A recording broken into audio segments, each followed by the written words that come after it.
I'm good. How are you guys? Is the phone still ringing? Yeah, the phone's still ringing. I just came over from the office. This is a nice night, huh? To spend time in the rain with a couple of guys from Maine. Oh, man. Doesn't get any better than that, does it? Oh, my goodness gracious. All right, look, just overall, you obviously are doing this. You're the one involved here in cutting the deals, getting the players, deciding who goes out. You happy so far? Well, it's tough to trade good players that have done well for you, but I think it was time. I think a lot of people have agreed that it was time for the Orioles to make a change, right? We had some really good years with Manny. Manny's a terrific player. Zach Britton came up through the farm system. Manny came up through the farm system. We got to know them well. We got to know their families well. We saw them grow up as ball players, and then we saw some great work that they did here on the field, but we don't have the nucleus together anymore, so we got to break up our ball club and try to rebuild it so that we can have another competitive team. I mean, these teams in the East, the Yankees and the Red Sox, I mean, they're tough. You got to be on your game to compete with them, and we're just going in another direction. We got another part of the cycle where we have to rebuild the roster. Well, how many of those guys now? You got 5 in the Machado deal, 3 obviously in the Zach Britton deal. Any of those guys going to pan out to be a Machado or a Britton? Well, I don't know if we got that type of talent back, but we got a couple of good players back. The headliner in the Dodgers deal is this kid Diaz from Cuba. He's got all the tools. He's a good hitter. He's selective at the plate, and he's 21 years old. So he should have a bright future. The top player in the deal we got from the Yankees is this kid Tate. And he was the number 4 pick in the draft. I think the last time we picked 4, we picked Gosman. So that gives you an idea of the level of talent that he has.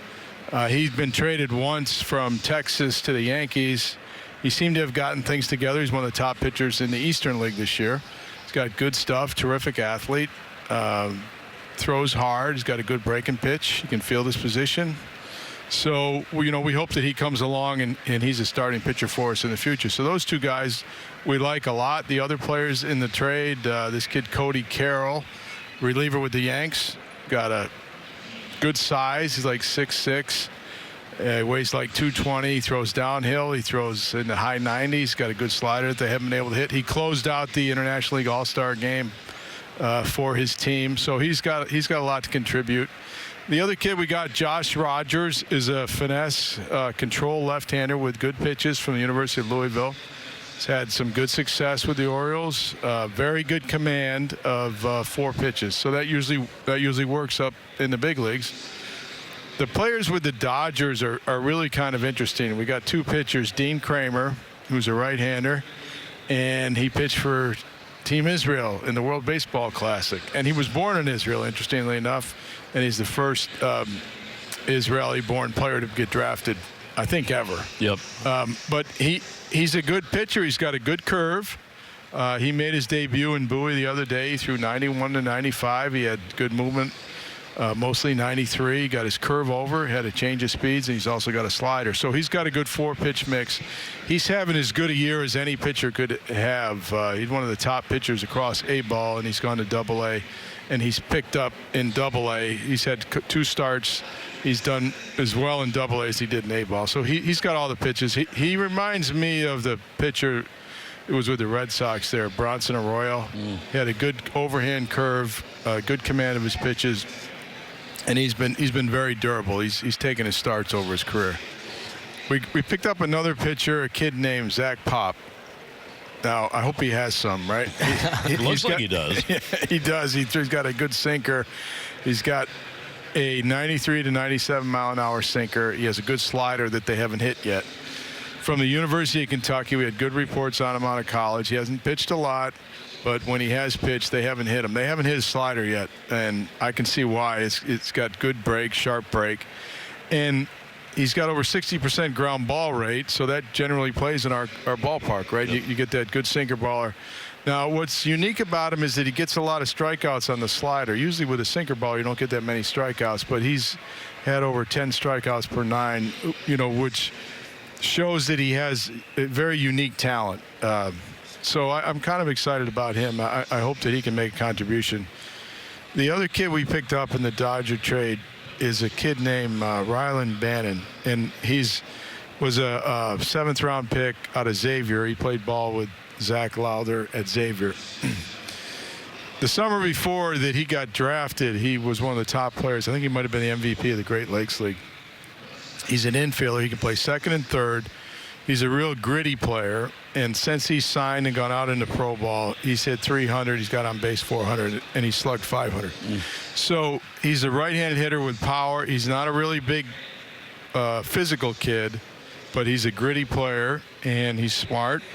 He's the first one in the ballpark every day. He wants to be a ball player. He works on his skills, and he's a cripple hitter. He doesn't miss his pitch, and so far he's done real well. I know he has some adjustments he'll have to make to be a competitive major league player, but he's got a lot of talent and he's got the drive to succeed. So we'll see how these guys come along. Great scouting report. Dan, we were just talking about the fact trading with the Yankees.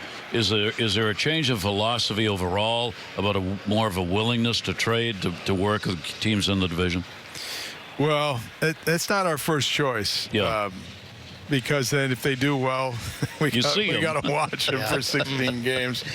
But I think if you look at the talent that you can get back, the Yankees made us a very attractive offer. They had a strong need for Zach, given that they're going for the pennant. They're behind the Red Sox. And they know Zach Britton. We were looking for pitching depth. The Yankees seem to have a good system with a lot of pitching depth. I mean, both these teams that we made trades with, the Dodgers and the Yankees, they got terrific resources.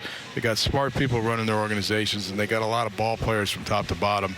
And that's why we tried to engage them as a trade partner, because they had what we were looking for. The Red Sox do a good job too, and we were talking to the Red Sox about some trades. So, I mean, that's not our first choice, but I think we got some good players back that should be able to help the ball club. Okay. Hey, Dan, when you target trades, do you specifically have players that you've already targeted in the minor league system, or do they offer you players? Okay, we got these guys, we'll give you for Machado, or is it a little bit of both? Well, it's a little bit of back and forth. The best trades that I've been involved with is when you target that player and you've gone out and you've done your work and you know everything about that ball player and what that ball player can bring to your club, and then you find a match. You find a team willing to give you the player that you want, right?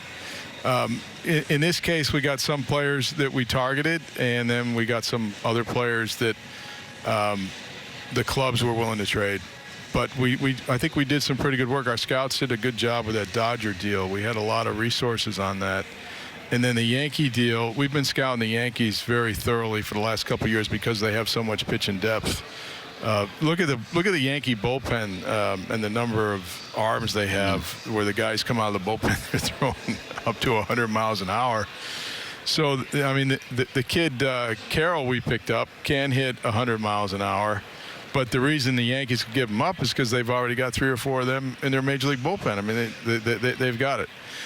And I think the Yankee philosophy of building their pitching staff from the back end of the bullpen is to help them if they get into a playoff situation. They saw how valuable, like Andrew Miller was in a playoff situation, and Zach Britton certainly has all those abilities to help them if they get into that situation again. Do you think Adam Jones is next? Yeah, I love Zach Britton. I love Manny Machado. I love Adam Jones. He's a core player. Adam has a no trade, so any discussion that the club would have to include Adam, and Adam would have to go somewhere. But given that we have taken the step in terms of rebuilding the roster, and Adam's a veteran player, I think we have to consider all those things. But it's not going to happen unless Adam wants to leave, and we're not rushing to ask Adam to leave. But if we did find a trade partner, I think that's something that we would take a look at. Yeah, I think in a player like Adam, you'd want to do him justice and put him on a potential playoff caliber team. But I got to believe all the teams are out there to do trades with. Am I right? Or are you just targeting those playoff potential teams that might need some help down? Yeah, well, I think at this time of year, the playoff teams are looking for veteran players that have been through the playoffs. And with us having made the playoffs 3 of 6 years, our players are battle tested, right? They've been through the playoffs, and it always helps to have the veteran players tell the guys, relax, play your game. You got to grind it out. You probably get into an extra inning game, but do your thing, look for your pitch. And Adam has the kind of experience to help a club do that. And Adam showed excellent leadership ability, not just on our ball club, but when he went to play for Team USA, he took that seriously in the WBC, and he took a leadership role on that ball club. And I think that anyone that would be interested in Adam Jones, they'd be interested in the intangible and the leadership ability he could bring to a ball club. Now, I'm going to ask you this question, very personal, and I didn't give you any forewarning about this, but you know how to answer around these if you don't want to answer it. But it's something I've thought about. You're in the last year of your contract, yet here you are trying to put together an Orioles team, not just for next year, but really for the long term. Do you know whether or not you're coming back, number one? And number two, does it have any effect on your ability to be able to do this for the long term for the Orioles? Well, I mean, that's a good question. Some people have asked me that question over the last couple of weeks. See, we tried to extend the competitive window for this team the last couple of years. Mr. Angelo's put significant resources into the Major League payroll. And we extended really beyond the resources of the organization to keep this team competitive, to keep this team together, to keep this club going on going for the playoffs. But it didn't work out. So now we made it very clear that we're not a competitive team. Our team has veteran players, and we need several things to get back into a competitive window. So the right thing to do for this team and for this organization is to rebuild the roster and to try to get back into a competitive position with the American League East. Now, whether I'm doing that or somebody else is doing that, it's the right thing for the organization, and I just look at it as, that's my job. We're in that part of the cycle. I'm excited to build teams. I think that's part of the creative process, and I've said before, my heart's in Baltimore. I'd like to help rebuild the roster. I'd like to continue to stay with the Oriole organization. But whether that happens or not, that's not all within my control, and that's going to happen after the end of the season. The job to do for the Orioles is to find some key pieces to help the club be competitive, and that's the right thing to do for the organization and the fans, and I'm happy to do that. It's all a part of the process. A lot of time these things are cyclical, and we're at the end of the cycle, and we're starting a new direction. Okay. Well said. I got another one. Yeah. This was not so personal. Sorry, I was just captivated by your answer. Yeah. No, very well done, I might add. But we expected that out of you. One of the things you're the lawyer. I'm not a lawyer here, though. One of the things that is interested me in the statement you first made when you said, look, we're going to go out and rebuild. One of the things you talked about was getting into the international market, which the Orioles have stayed away from. How do you do that? Well, that's a very important piece of recruiting, because all the teams under the new basic agreement have limited resources that you can utilize towards the draft and international recruiting. And the Orioles are going to be involved in the international recruiting. Now, that's a real passion for me, because I have excellent contacts in international recruiting. I've been able to do well in terms of being aggressive on the international market to bring some talent. And I'm glad that we're doing that again. I think that's the right thing for the organization. We have an established staff. We have a team in the Dominican. We have scouts that go around the world. And we're in the process of signing several players for this new period that just started July 2nd. And we hope to make some announcements of some good ball players. We haven't been that active in that market for the last couple of years. So we do have a staff. We're going to add additional scouts and resources to that. The ownership group and team is behind it, and I think that'll help us add to our talent base as we sign some players from around the world to come into the organization. We got some good young position players that we've had our eye on for a period of time, and we're going to sign a few in the next couple of weeks. Well, the international market, part of what you explained to try to help this organization get back on track, but there were other facets as well, talking about building the analytic department a little bit more. Is the organization behind everybody else in the game? Are we trying to get back to the average level of a major league team? Well, I think what we're saying is that we put the resources into the major league payroll, and I think as the players have gotten older, we need to redirect some of those resources into the technology, into the analytics, into the international scouting, into the recruiting, and then build the ball club from the ground up again. The decision to keep the team competitive and all these players here, that's a top-down strategy, right? To keep the club going, to reinvest the money from the fans when they come out and see your teams and they see you in the playoffs, and to keep going. You get to a point in that cycle where you have to redirect some of the resources that you've been spending on the top end on major league salary down through the organization, through these areas, and that's the way to build up your ball club. I mean, you watch what the Philadelphia Phillies have done recently, what the Atlanta Braves have done recently. They've been aggressive on the international market because they haven't played well in the big leagues. They improved their position in the draft, which is something that we're going to be able to do this year, right? We're going to move up in the draft, and we have access to the best talent at the top of the draft. And then build your development operation through people and resources and analytics, and then grow another set of players and bring them up here and have them together, hopefully at the right time, with the right people and the right leadership, and get back into competitiveness. We were talking earlier today with some of the ball players, in fact, both teams because it always interests me, for a winning ball club, how important is it to have a leader or leaders that you know are there as players in the clubhouse? How important is that to winning? Every good team needs good leadership, right? And the leadership, to me, comes from within the team. You can have management which could enforce and reinforce the behaviors we're looking for, but the players have to be invested, and the players have to help reinforce the proper things to do to have a winning team. A winning team is a focus of talent, having great talent, but then having that talent work together, communicate, and then making the adjustments and doing the right thing, picking each other up. I mean, all those things. But any effective team, whether it's in sports or business, has to have leadership within the team. I mean, that's a fact. Yeah. Well, and I asked that in the context of Adam Jones, actually. We were talking with Eddie Murray about this. Here's a guy who right now, with Manny gone, is the face of the Orioles for fans historically, and has given leadership both on and off the field in the community.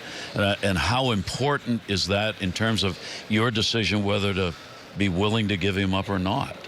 Well, that's a factor, certainly. The other part of the equation that we've been talking about that you have to look at is you have to take a look at your club and take a look at how your team projects to be a couple years from now, right? When you go through these cycles, you got to fill in and say, okay, who's going to be our second baseman in 2020?